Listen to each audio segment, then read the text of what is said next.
Hello, everyone. Welcome to the Top Cyber Pro podcast. I'm founder and CEO of TopCyberPro.com, Jim West. And season four, we have another great guest. Every guest has wonderful insights and perspectives into cybersecurity. And this guest has a phenomenal story for one.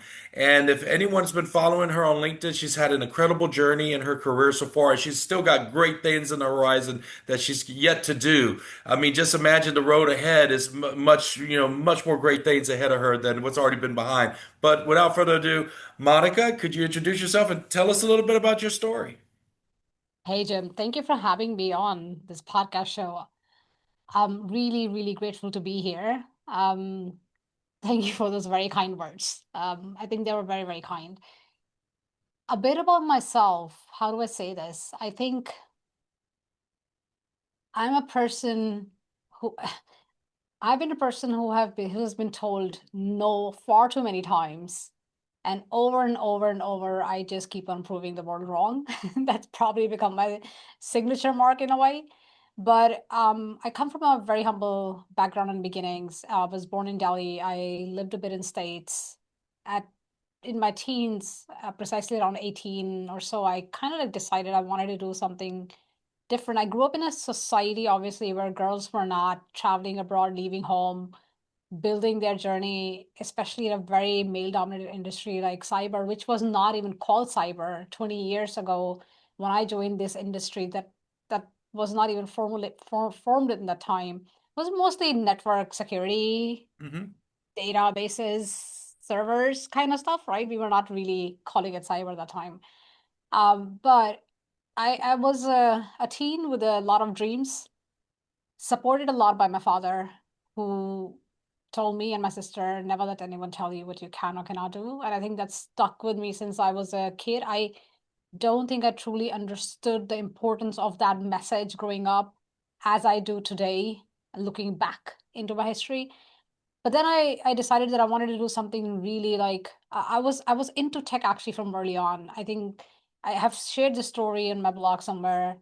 When I was 10, I had a chance to see the inside of a cockpit for the very first time, and I was absolutely stunned by the technology inside it, of what kept the such a heavy plane in the air, thousands, tens and thousands of feet up in the air, right? So I had that fascination from early on. I had no idea what I'm going to do in tech, but I knew something to do with that. Hmm. But then over time, I realized like that kind of another key important thing that happened was that it's a very personal story that I have shared recently, maybe, that my grandfather, because like I said, we come from very humble beginnings. My grandfather got defrauded and he lost his entire life savings. That's it, everything that he had. And then growing up, I heard a little bit more about like this thing called hacking and how suddenly people could be defrauded remotely without even like being in person. How does that work? So while I was working in tech, that was not the whole goal and idea. So I decided I wanted to be a hacker. I'd never been a hacker before. And that's a longer story to get into. We can do that later as well. But just to give a very quick intro, so I'm a hacker turned CISO who has fallen in love with people, who has fallen in love with helping people become leaders, helping people understand the business, helping people. Having done that, having seen the struggles that CISOs have, having been in those shoes, making some mistakes, but actually being fortunate to do it in a much, much, much better way, in a way that I have fortunately not burned out in my CISO roles, which I hear the Yeah. stories all the time. And I'm actually very proud of what I've done. I'm actually very grateful. I'm actually very ecstatic, despite the some day-to-day frustrations that you have in your role anyway. Overall, if I look at it, it's been very, very happy career in a way, which is, I don't know if it's the right word, happy, but in like it's not been like, oh, that was such a frustrating thing, I would never want to do that again. It's not like that at all. And so I Hmm. feel like it's quite fruitful also what I've achieved for those organizations, the impact I've made, and now I'm trying to make for those people that are aspiring leaders or current leaders that still are CISO but still face those struggles of how to deal with those things. So I am on a mission. I am on a mission. Who am I? To answer your question, long winded, coming back to this point of I am on the mission to help people build their life and career on their terms, and that Mm. requires a lot more than just understanding subject matter. And that's where I step in. In addition to all the subject matter expertise that you need, there's a lot more that you need. Mm. And that's one of the things that really attracted me to your profile and the posts that you do online, because you are so giving and sharing of information and trying to educate others and be in service of others, because that's really the best leaders in our industry, is those that are in service of others in the community. And again, that's what I really applaud, that you do this every day. You have we're going to get into these different components, but I want to come back to something you said really early on there. You said that you went through a long series of no's in your career. And I like the fact that you persevered, you still pushed through those no's, because I have a little saying I usually say all the time. The answer is always no unless you ask. And I'm sure you had to ask many times. And like you said, you got many no's, but you kept asking and kept asking, can I do this? Can I become this? Can I do this instead of the old beaten down paths? And I like that you've overcome all of those challenges and constraints to be where you are today. So again, that's a testament to your perseverance, your consistency, and just pushing through those no's. So I really like that as part of your story. Uh, Here's here's a by the way, here's a interesting part about that. It's not that if people would say, so let me give you an example. When I decided that I'm going to become a CISO, right? I have made that decision. Here's something about me. When I make a decision, I'm gonna go through it. Like that's it. You cannot really you cannot easily change my mind. It doesn't mean that you can't. The problem with the no's is not that anybody has come to me and said, hey, take care of these things, keep that into mind, and then go forward with it or make a decision based on that. But it's a direct, blunt no with no no rationale or reasoning context, behind no, it, no yeah, context. And that's like, it's not like I'm a hard headed person that would not understand if there was a risk involved or if the risk was, at the end of the day, it's our job to take calculated risks. And my decision, I would, of course, like to be very well informed. But those no's have just been blunt, hard no's that don't have really context and substance underneath it. And hmm that's where I realized that these are not empowering no's. These are the ones that bring you down. They don't lift you up. There hmm are ways to make other people wary of certain things and in a good way that still helps them in their journey. So yeah. so that's maybe the hobby. I really to meet someone who actually tells you a no in a good way. I would be very open to that, to be honest. Yeah, because again, they're going to give you the context and give you some maybe constructive criticism or just more guidance, like, hey, be aware of these things, like, no, consider these things in this path towards your goal of achieving this. And that's helpful, because at least if they're giving you context and information, it's something you can use. Where if it's just no, like you said, it's very terse and just it kills the conversation, the Exactly. discussion. And so, yeah, I could definitely see where a lot of closed-minded people in the world, just don't do that. No, no, no, or just say no to any kind of opportunity or possibilities in life. A lot of people, Chris Voss, who was a former FBI negotiator, he has lots of videos out on social, and he talks about how people from behavior, we're conditioned to say no. Do you have time for a meeting? Oh, no. Do you have time? But what he does is says you reframe the question so that the no becomes the yes. So, like his example was, would you be opposed to having a meeting about this or a discussion about this? And most people, they don't want to be a negative part of the equation. So they want to say, oh, well, no, I'm not opposed to that. So they're agreeing to have the discussion. So Chris Voss is really, I love that perspective about, kind of an aikido of the no.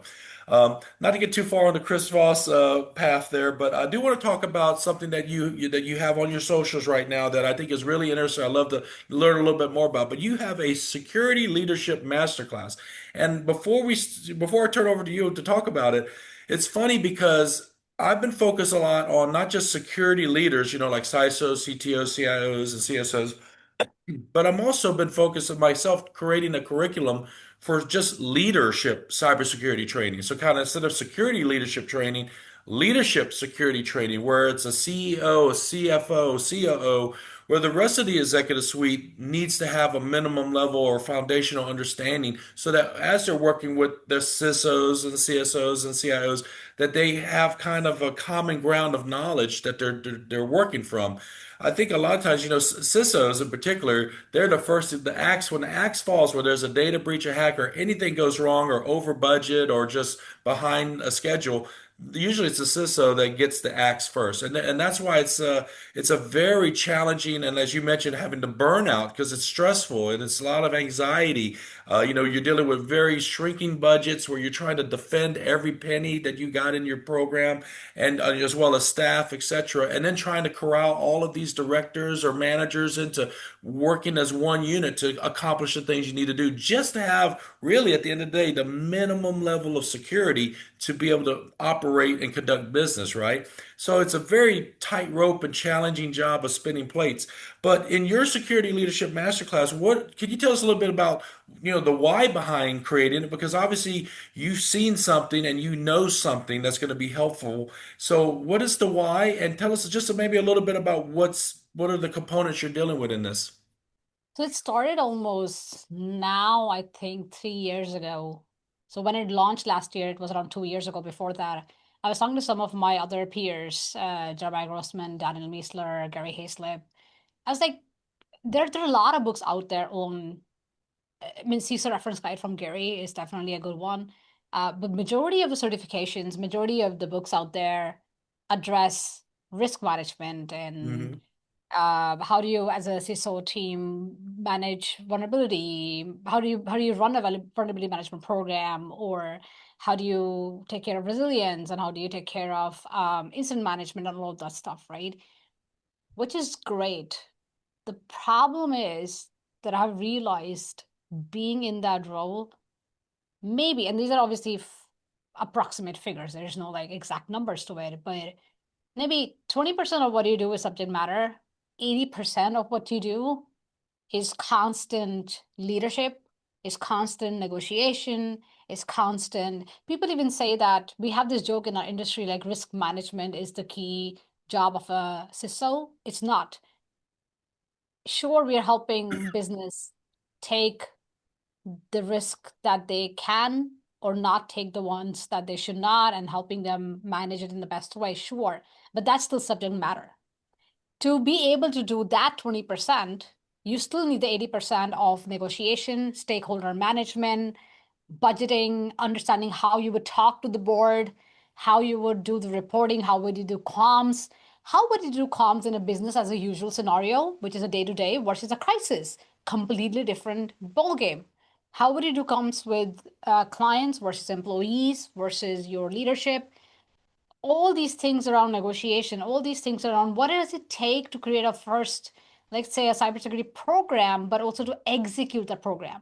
Hmm. So one of the things that I talk about in my masterclass is an effective and influential security leader, especially as ISO, is one that has the ability to create a vision that's aligned to the business mission, right? Hmm. Create a vision that's aligned to business mission, then execute that vision. You have to be able to execute the vision and then repeat that over and over and over, because it's you can't just do it one time. You got to continuously do it, right?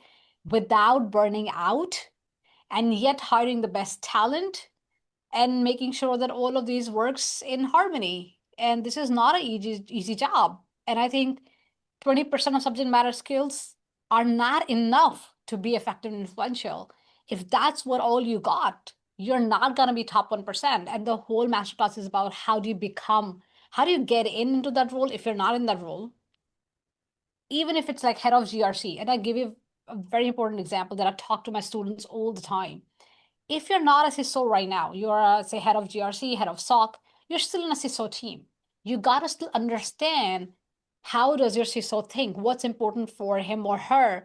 What challenges do they bring? How do they want to run the security program? How do you fit into that picture? So this masterclass is for both aspiring CISOs and current CISOs to be able to not just leverage their subject matter expertise, but go beyond the 20% to really actually the other 20% that is responsible for the 80% that we don't talk about Hmm. at all. That I have not seen any course, any certification, any program around it. And that's why I launched this masterclass. And the funny thing is that this is not enough, because I have been, my students have been asking me that it's a lot of information that's crammed in one masterclass. It's around, when I do it live, I usually go around 7 to 9 hours easy. And this is without all the additional speaker recordings that they get as a part of the on-demand masterclass. Hmm. There's a lot, there's almost 80 lessons worth 15 hours plus in the on-demand version of it. But because it's a lot of things that I want to, that they need, and they also need to execute on it, because as I said, it's the execution that ultimately matters, right?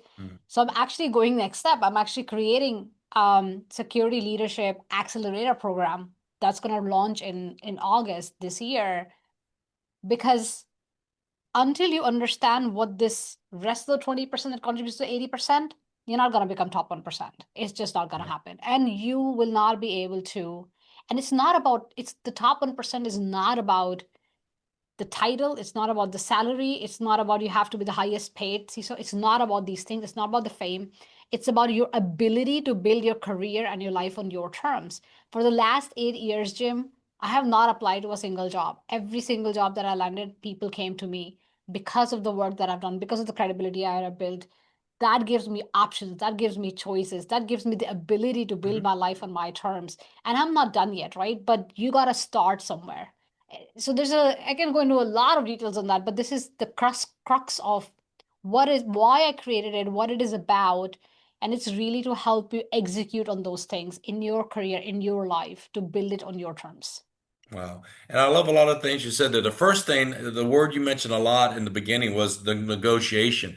And so I have a presentation that I've delivered at many conferences for the past 7, 8 years called Beyond the CIA Triad, where I talk about the 9 security principles. Because a lot of people, the frameworks are like, confidentiality, integrity, and availability. And a lot of people, that's what they study and grow up through their certification, trainings, education. But there's another there's other 6 controls. But what I also explain in it, the concept of it's not just risk management, it's risk negotiation is the term I use, because when you're in an executive role, you are trying to negotiate with budgets, schedules, all these different departments with different needs and different moving pieces and moving targets. Because whatever was last year's target might have priorities might have changed, and then now you're having to do a 40 or even 50 plus reduction in your team, with cuts, with budget, with personnel. So it's almost like a struggle, right?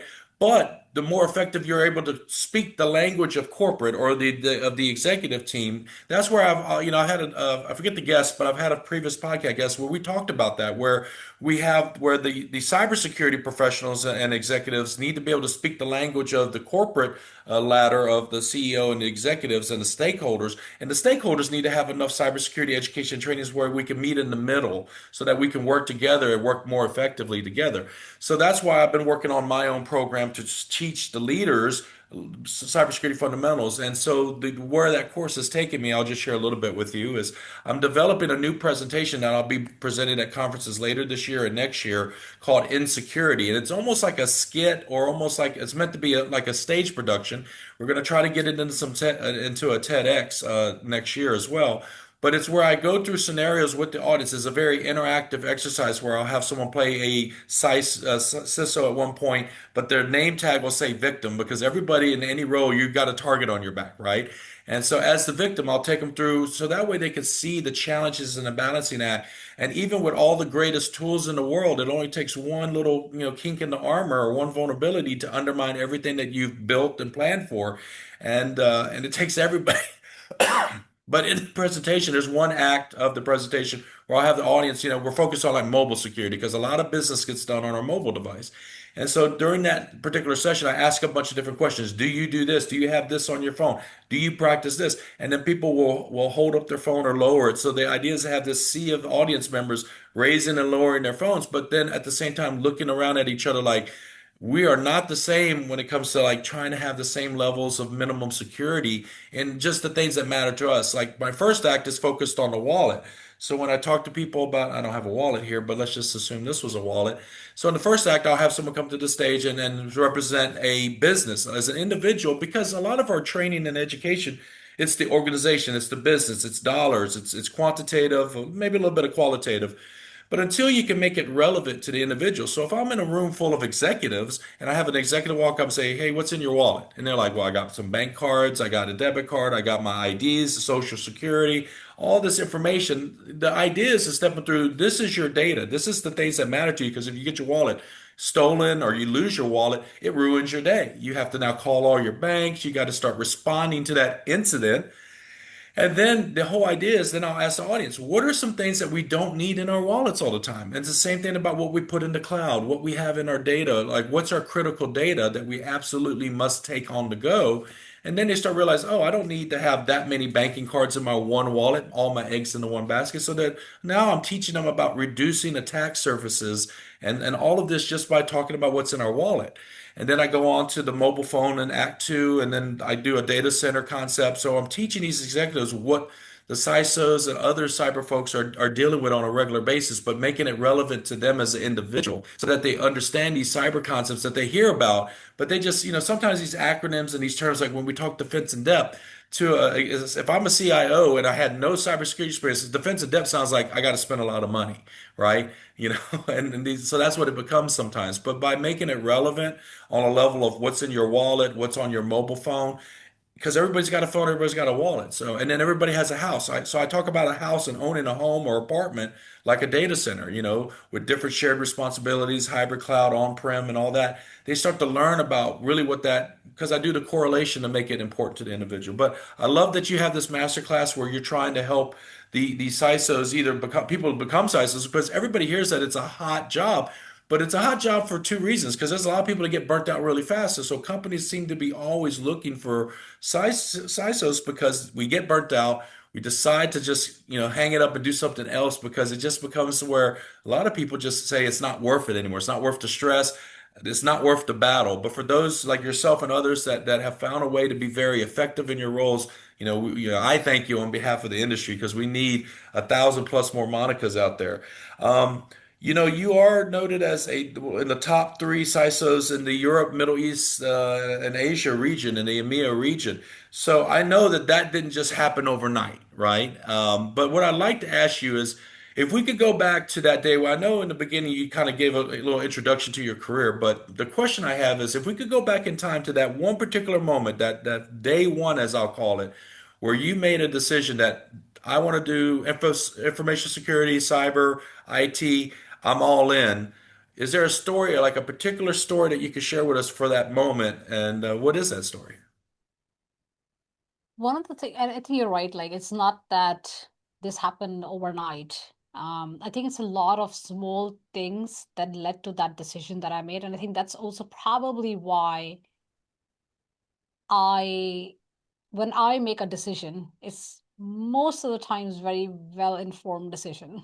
It's not necessarily people think that I'm passionate and I am obviously I have emotions and I'm colorful with my emotions and I um but I don't think I make rash decisions. I think my decisions form silently over a lot of observations that I have, experiences that I have, which lead me to a certain point where I just go like, okay, because when I decide something, it happens like this, but it is forming over time. So the key highlights again was for 10 years old. Obviously, I said I saw the cockpit. I mean, I don't even remember how the weather was from there. I mean, I as a kid, I didn't even occur to me to look out of the window and say, oh, what could be the view from this much better view sight that you have from the cockpit than if you're sitting on a small seat. I guess Mhm. completely different with this tiny window, right?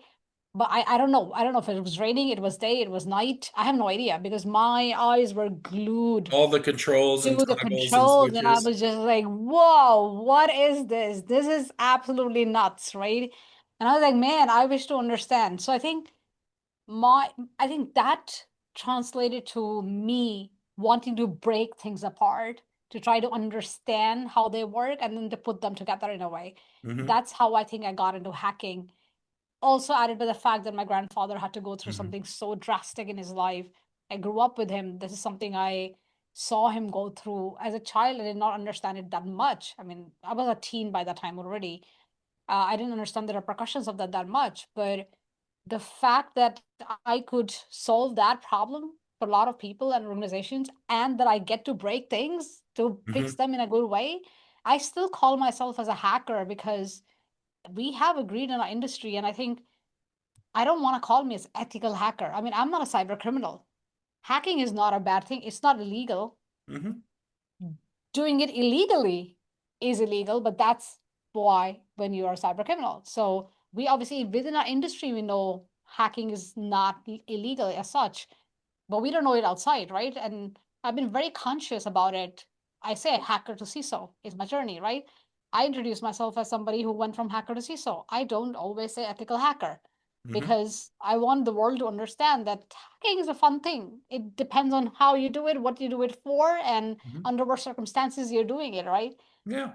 So I think my decision happened, and I think a lot of that also goes to my father has definitely been one of my biggest mentors and guide in life. But I saw when I was studying, I was still studying, and I saw these crazy things, crazy news about Jeremiah Grossman, because Jer and he's a good friend of mine now, but Jer and Robert Arsnake, they were just hacking things left, right, and center, and they were coming in this news, and I was like, who is this guy? I want to be this guy.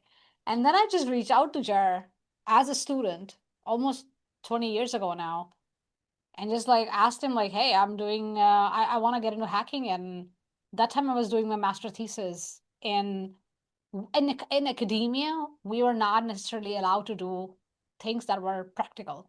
So you know, like we don't have like cybersecurity degrees. Nothing was practical, nothing was hacking.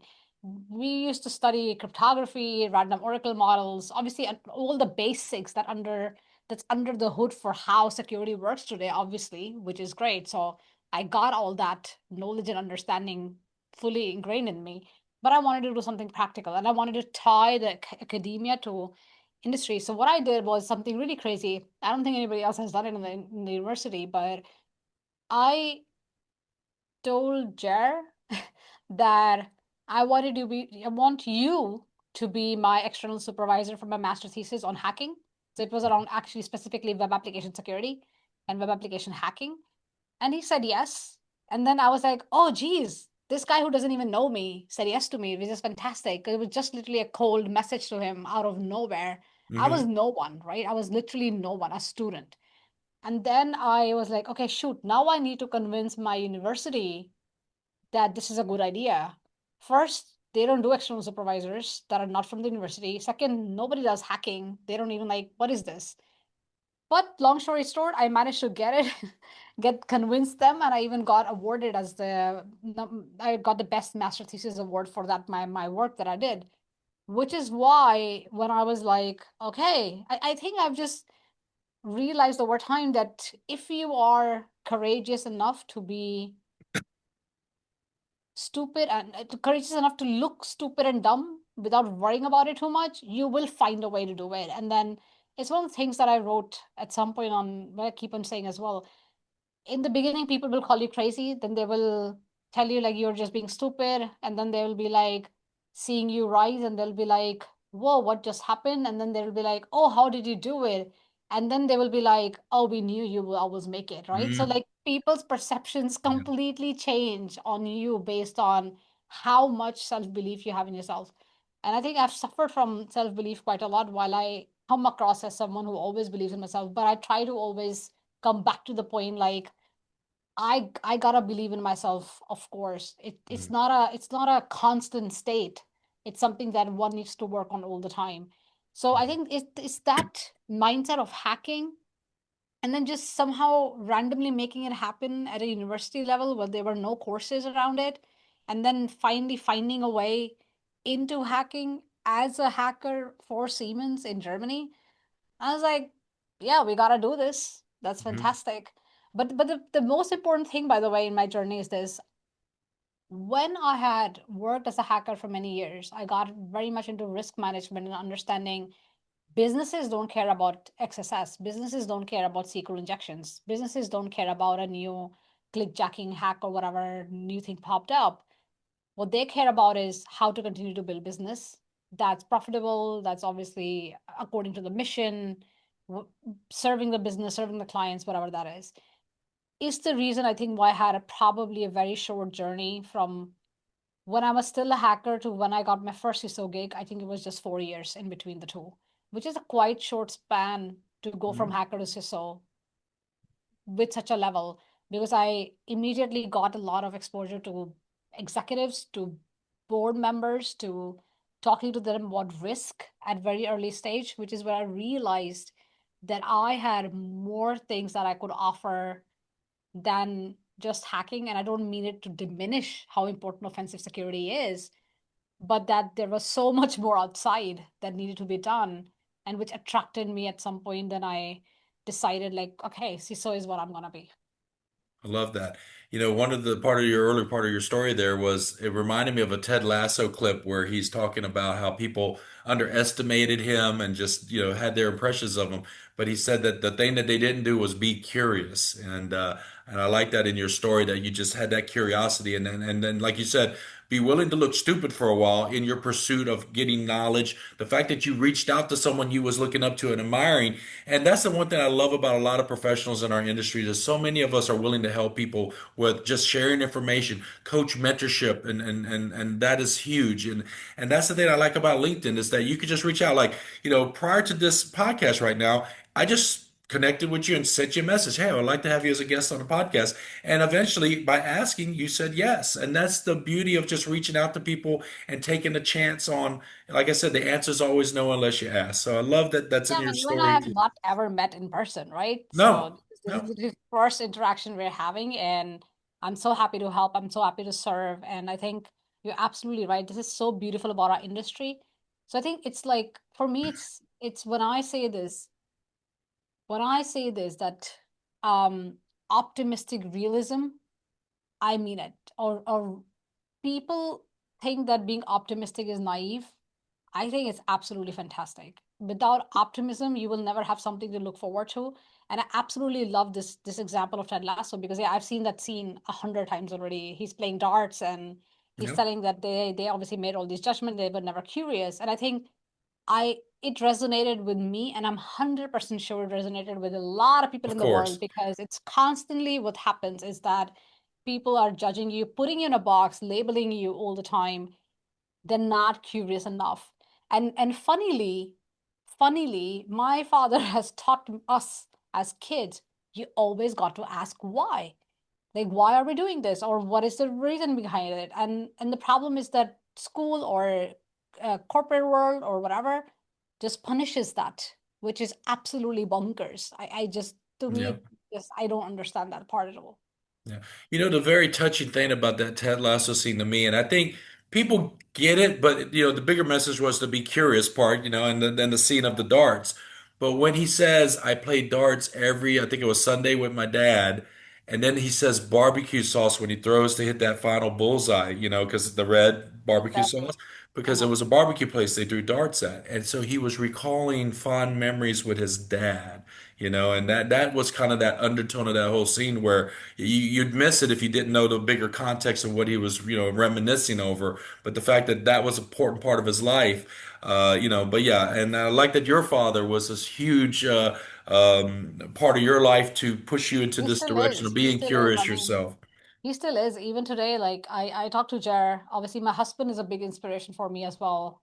I'm so grateful and thankful for my husband, who has shown me even more. Actually, it's actually a funny thing, because my father always taught me to dream bigger than I could imagine.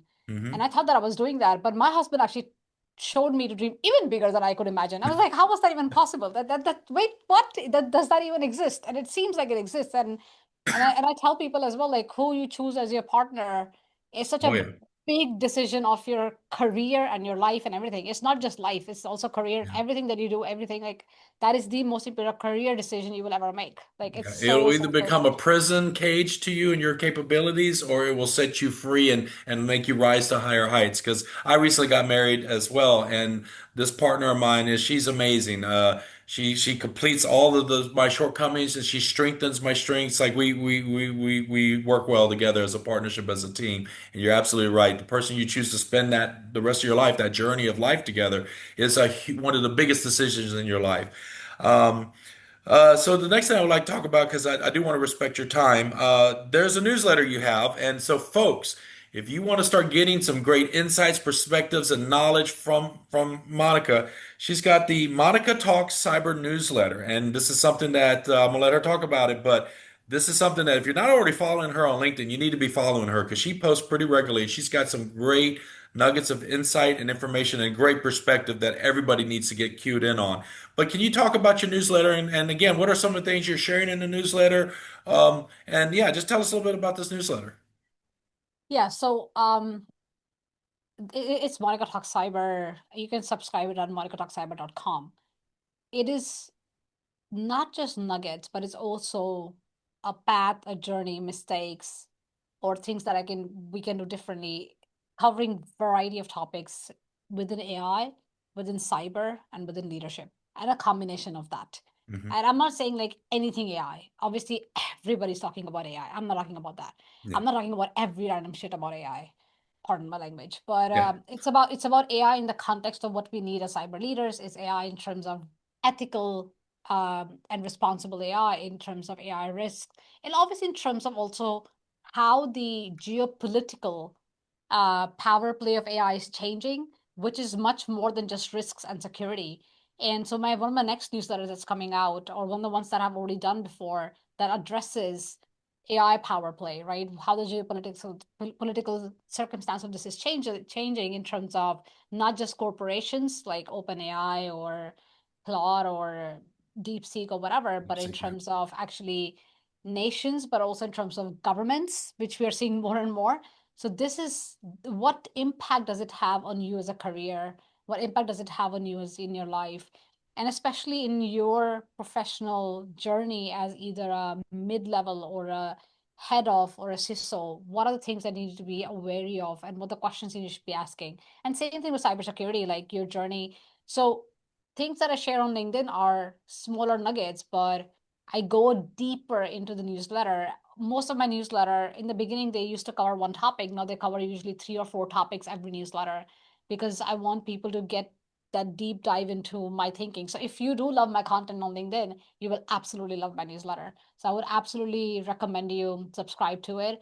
Um, it is also an opportunity for you to send me questions that you may have, in the sense that some of the things that because you can't link so much to other things that on LinkedIn, but on in the newsletter I go deeper into where I've said these things, where other people have said these things, where you can have more resources, so you can get a deeper dive into it in your journey. And then there I provide also obviously playbooks and crisis management plans and all of those information that you may need. But again, the motto, the mission is still the same: to help you build your career and life on your terms. And for that, you need to have a completely different skill set, Hmm. not just staying up to date on tech, but also a completely different skill set that you need. So I bring those things together in my newsletter, which is what it takes to become top 1%. I love it. And for folks, don't panic of trying to remember the URLs. Everything that she's talking about, we're going to have the links in the description below. So I'm going to save you the Google search. Don't panic. Just pause this video, hit the description drop down, and start going through all the links that Monica's going to provide me for you to save you that Google search. The other question, I know you've already mentioned a couple people that's going to probably part of the answer to this question, but along your journey, obviously, there have been role models, rock stars, people you admired, look up to, people that have mentored and guided you along your journey. So the question here is there some names of people that you want to, the term I like to use is shine a light on, that have been very influential and impactful in your career's journey, and that you want to pay kind of an homage to them, like kind of like thank you for being part of my journey. Absolutely. And I think it's difficult to say just one person. So as I said, definitely my father has been one of the biggest. My husband now is, since I've met him, my life has completely changed. Like absolutely, I believe he helps me believe even bigger, dream even bigger that I didn't even think was possible. In cybersecurity specifically, I think it's difficult to say one person because a lot of different people have played a different role. So Jared has definitely been one of the first ones that came into my life that guided me from his perspective. What's so interesting about him, what I learned from him actually, is what I was telling him, I was sitting in a cafe in San Francisco. I think it was during one of the RSA conferences. We were sitting at a cafe, we were just having coffee, chatting, and I kid you not, Jim, like it was one of those conversations where I just like based on what we were discussing, I'm like, you know what, Jer, I'm gonna become a CISO. That's it. And I think I don't remember exactly the year, but it was March, month of March, usually when RSA happens. And then in June, yes, in June, I already signed my first CISO contract. I actually have a video on YouTube already that fully details my 90-day roadmap of how I went from a manager to a CISO in 90 days. It is possible. Yes. I even talk about my mistakes that I did and then how I rectified them to actually get there. But my point is that when I was telling him that, he was like, "Yeah, go for it." And then as I was starting to make this plan, he's like, "Well, I've never been a CISO. There's only so much I can help you with that."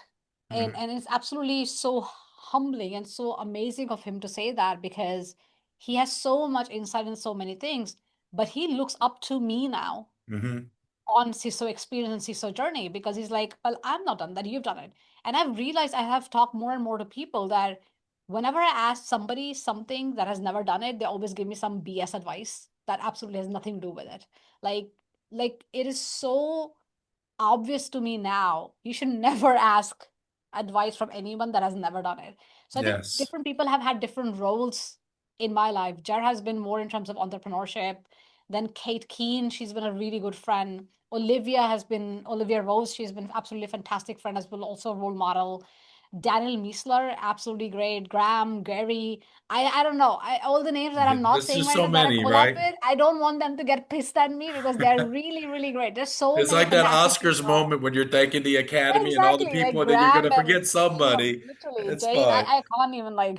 There's so many people, and they have all different virtues, right? And I think one thing I would recommend people is to like understand what somebody did great, and maybe that's what I'm trying to do. What one thing that is very important in this building your career in life and all terms is that I don't want you, and by you I mean not just you, Jim, but anybody. I don't want you to be just successful as a professional. I want you to be successful as a husband, as a wife, as a daughter, as a sister, as a person in relationships, in All physical health, in aspects. mental health.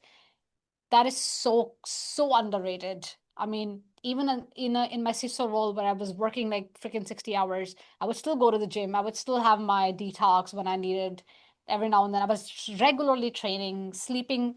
I still sleep 7 to 8 hours. I don't think I've ever Wow. sacrificed on sleep. I don't have like 3 hour sleep cycle. I've never had that ever. Like sure, I've had times where I just sleep 6 hours, and I say just sleep 6 hours, but I've never been to like 3 hour sleep cycle in my entire life, to be Mhm. honest. And I think that's just crap when people say that no, you gotta be so obsessed with one thing that you forget everything else. Well, for Like me, it's and I just wrote a not. book on time management like 15 years ago, but for me, I have, Yeah, I was a single parent raising two daughters for 17 years until they went to college. of Um, course. Uh-huh. And so all of this white hair I have is from all that stress. And you know what? I have a demanding career. I own 8 businesses. I write. I have 100 publications, so I write for 2 magazines. I have the Uh-huh. podcast that I'm doing right now with you.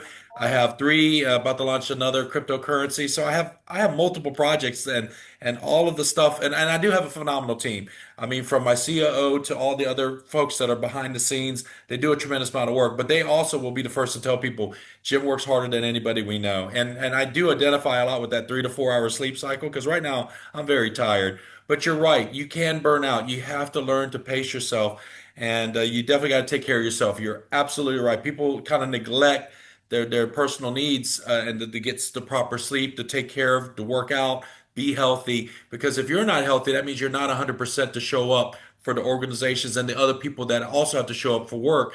Because if one attack hits the work, that might be a reduction in staff because of that data breach. And now you're letting down everybody in that organization because you're not taking care of yourself. So I love that you bring that point up. You talked about your husband allowing you to dream bigger. Like you had dreams, but then, having that great partner that inspires you and wants to raise you up to your highest capabilities is a beautiful thing. So the question I have is actually funny. My CEO just gave me this question, the yesterday to add to this. So you're the first guest that's going to get asked this question now. What is your biggest hope or dream for your career? Because I mean, obviously your career is just really beginning, even though you've been in this a long time. You still have miles and miles and miles ahead of you and great things ahead of you. So with that being said, what is your biggest hope or dream as of right now for your career? It is to build this mission even stronger together with my husband. I think I have realized more and more that I want to get into entrepreneurship. I want to get into business. I want to get into doing things at a much bigger and grander scale, Hmm. having a bigger impact on people. And I want to do it together with my husband and my family. I want to do it. I involve my husband more and more into the things that I do, and he involves more and more into things that he does. And I think my biggest goal and dream on that is to build this life where things are just together, they flow in a way that we just build everything together. That's it. Love So that that I don't answer. have to ever choose between anything, and I can have the privilege. And it is a privilege, to be honest, to be able to come to that point. I Well, do I not like take that. that lightly. Here's another new question. I'm sorry it wasn't on the agenda. So you're getting asked this, and this is the last of the new Please bring it questions. But on. Bring it on.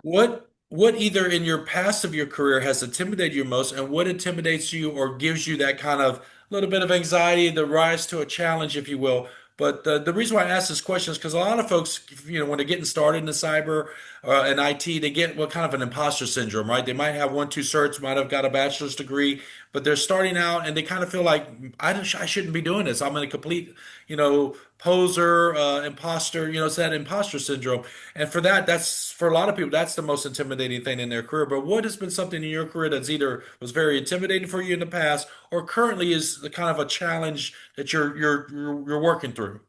And it's just a kind of a question that, when people see like you, they see you as you're a rock star, you're level 99. But this is the thing that makes us human. Like even superheroes have their weaknesses and vulnerabilities. So if you wouldn't mind sharing that, I guess that would mean a lot to anyone watching this that might be feeling imposter syndrome or might be feeling that they can't overcome something. Absolutely. No, totally. I mean, all of us have these challenges in life. For me, the biggest one that has been in the past has been this weird concern and shame to a certain extent of what people will think about me, or how people would judge me, or how people would uh, and I think it has probably happened because when you hear from so many people that you're constantly doing something wrong or it's not right, then you kind of start believing at some point, like, am I doing anything right? Like, am You I second even like, guess yourself. Yeah. you second guess yourself every minute, right? And I think I've just had, by pure luck, some really toxic bosses and a toxic ex-husband that just brought me to a point where I just crashed mentally, both in my career and in my personal life at the same time.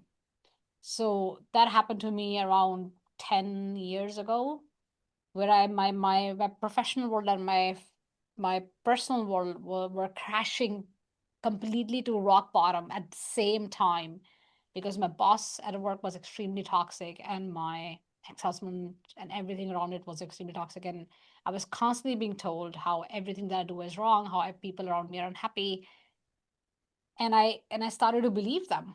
Like, maybe they are right, maybe that's who I am, until I realized that it wasn't really that thing, until I realized most people who come from that perspective are insecure.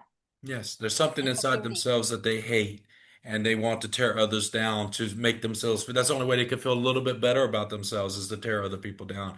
I'm Correct. so, it's unfortunate that you went through that, but I like the fact that you have overcome that. You persevered through it. You now have a partner that inspires you to rise up to new levels. And I'm so excited to see what's in the future for your journey and your career because you got so many more phenomenal things ahead of you.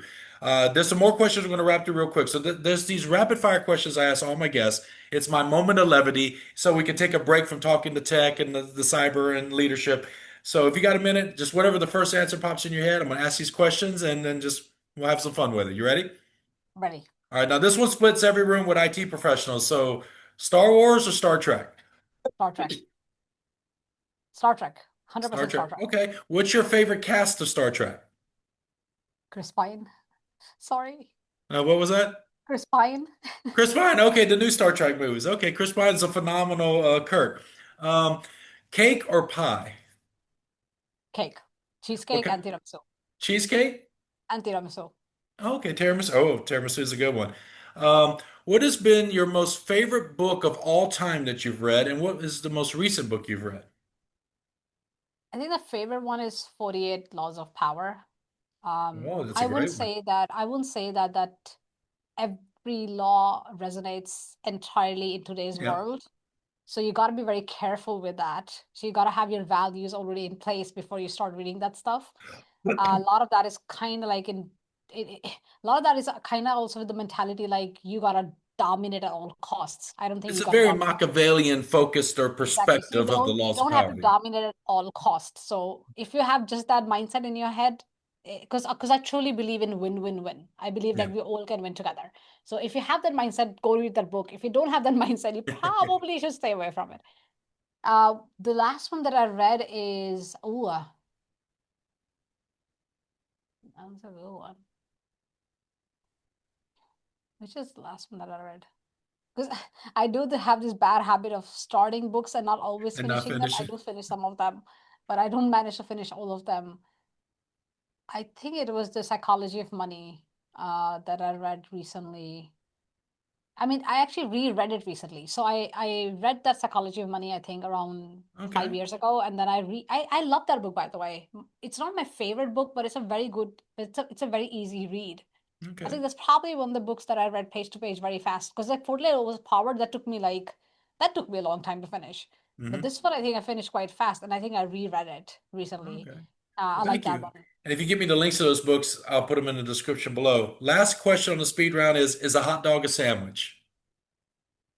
A hot dog or a sandwich? Is a hot dog a sandwich? No, no, what? A hot dog Okay. is a hot dog. It's not a sandwich. Hot No, dog is a hot dog. what? No, I love Uh, hot dogs, and I will always choose hot dogs above sandwiches, and it's not a sandwich. okay, No, good answer. if it is not Um, sandwiching between things, it's not a sandwich. the bun, it's a bun. It's not two pieces of bread. It's a bun. Exactly, exactly. And it is not being pressed like Yeah. in a sandwich. You don't press it like that. I mean, no, not a Okay, sandwich. good answer. I know a lot, you have a very demanding career. You got the master class, the newsletter. You're constantly educating and providing insights and perspectives to social media and to a growing fan base and followers that need to follow. And if you're not following her, please follow her on LinkedIn, because I'll have her LinkedIn profile linked below as well. But a lot of us cybersecurity professionals, we always do make time for things and causes we care about. So this question is more focused on like nonprofit, volunteer, charity work, whether you give your time, money, or your energy to it, or just a thing that's near and dear to your heart that you want to shine a light on. And also, please share the link for that nonprofit. But is there any nonprofit, charity, volunteer work that either you do yourself, you donate, contribute to, or that you're just really passionate about and you love their mission that you want to shine a light on at this moment? So I don't have one nonprofit. I have contributed to different nonprofits over my years, especially since I met my husband. But they're all always usually related to two things. Education, but I don't mean like education in the sense of the traditional schooling, but just that everybody should have access to information and Yes. everybody should have access to things like managing money, managing time. We definitely need a reform on education. But still, Yes. I believe like education is definitely one area where I've contributed to and I love doing that. The other is actually it's kind of more close to my heart in the sense it's about sex trafficking and uh, I have seen stories, I have been in contact with organizations that protect kids and women. So kids can be both men and women, but as adults usually it's women more than it's men, but nonetheless human beings and kids from protecting them from sex trafficking and from trafficking in general. I think it's such a big problem in the world, and people who are doing that is really doing a absolutely humane work that not everybody can do. That is Yes. really, really close to my. So last one that we donated together was actually that one. Um, Other than that, I have some like random hobbies that I like, which is not volunteer work, but I, I have become like a home barista. I love coffee and I love exploring coffee beans that are much better flavor, that are gourmet, that are not industrial, that are not processed with full chemicals. And you see the size difference. I have different kinds of quality of coffee beans, which I grind myself, which I pour into crema myself, and I make a lot of different kind of like not a lot of different kind, but I do make a lot of latte art. I love doing that. Somehow it suits me for some random reason. And I, of course, love working out and doing yoga and physical muscle training and stuff like that. That's just something I love doing. And Okay. the most important thing in my life, when you say that, what am I doing for volunteer? I think it's not volunteer, but I love spending time with not just my husband and like immediate family, but my siblings and their family and the rest of the family. I believe for me, continuing to build connections with human beings is such a big part of what I do in my life, which I believe a lot of people are sometimes they're like, we don't have time for this. You forget about your parents, you forget about those relationships. I think it's so important to just like have time for that. And it just reminded me, I'm not sure if it was Dr. Peterson that said this, Jordan Peterson, or it was another person in that same vein, but the statement they made was that once your child leaves the home, usually at 18 years old, that on average you have for the rest of your life, because ideally a parent should pass before their child, typically, or at least that's the hope, is that for the rest of your life, you may get one total year with that child. After 18 years of you raising this little person to be an adult, young adult to go out in the world, you get maybe one more year because you think about maybe a couple holidays a year they might come visit for like a day, then go back off to college or go back to their life. And you add all those days up and you got maybe a year. And it really makes you start to really think about your siblings, your parents, because you left home at one point. How often do you go and physically get to sit down and spend real time beyond just the holidays or maybe a lunch here or there, which is an hour or 2 hours for lunch? So it really makes it, when you hear that, it really makes you think about those connections and how important they are. And So one thing I would really love people to understand or maybe just take into consideration is that we talk a lot about how much time, because there's one school of thought where people are like, they don't think about these things at all. But then there's obviously more influencers and more people talking about it more and more today, that how many times will you actually meet your parents before they are not in your lives anymore, right? But I think one thing that still holds much, much, much, much weight is whenever, even if you have all that frequency, it is so important to have that quality of experience with them. yes. It's rather better to have one day less but still have that quality of experience.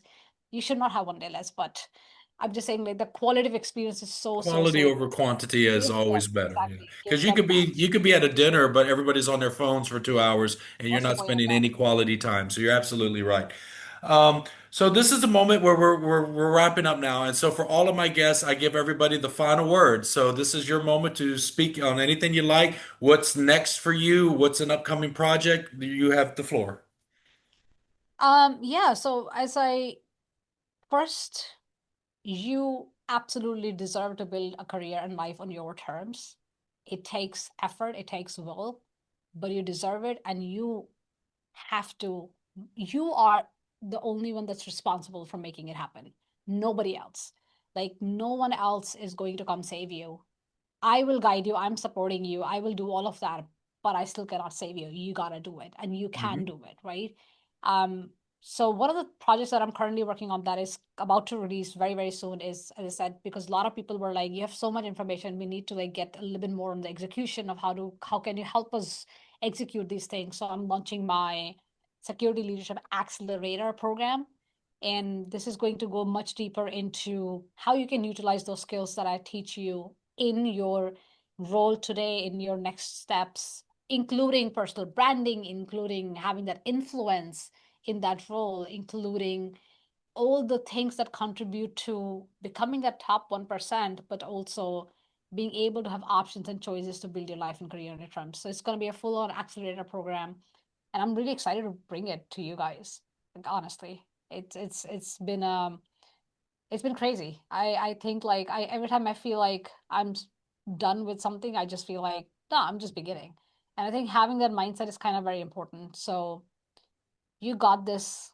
Just keep going, and you can start, stop, pivot whenever the heck you want. There's no actual wrong answers. As long as you are happy with what you're doing, you're proud of what you're doing, that's what matters the most. Well, folks, there you have it, the final word from one of the top CISOs in the world. And she's overcome so much in her life's journey to get to where she's at.